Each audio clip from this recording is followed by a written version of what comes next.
Hey, what's going on everyone? Michael Falk with Kinetic Sports Medicine and Performance. Today I want to talk about another common term that's thrown around in the fitness and wellness space that is sometimes poorly defined, and we don't always ask what it actually means, and that is stability. And so one of the things that we hear people say a lot is, oh, this is an exercise that works on your stability, or we want to improve your stability in this movement or around your hip or your shoulder.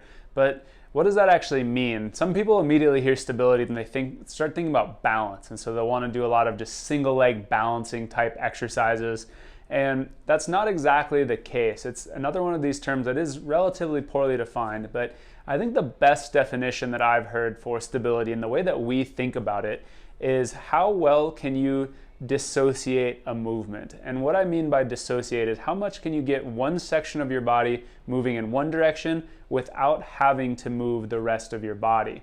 And we want to see that at most individual joints and sometimes in between joint segments.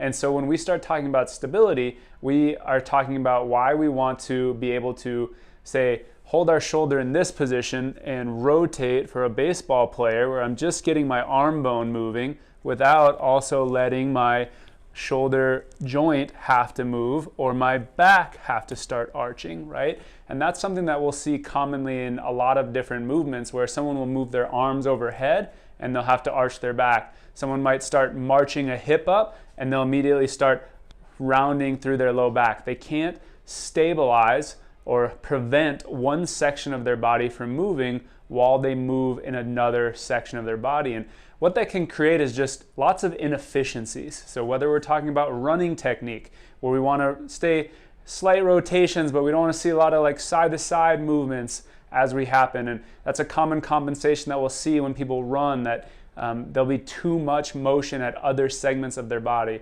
Same thing with throwers, golfers, or sometimes just exercisers. We want to see you go into a squat pattern without having to have you arch around your low back. We want to have you be able to do a bench press without having to arch around your low back. We want to see you do some of these shoulder motions without having to see your shoulder blades move, etc. So that is when we start talking about stability. What we are really thinking about is the ability to prevent one segment from moving while moving at another section of your body. If you stay tuned into the newsletter, I'm going to do another recording on why dissociation and the ability to separate these segments is so important for improving your athletic performance.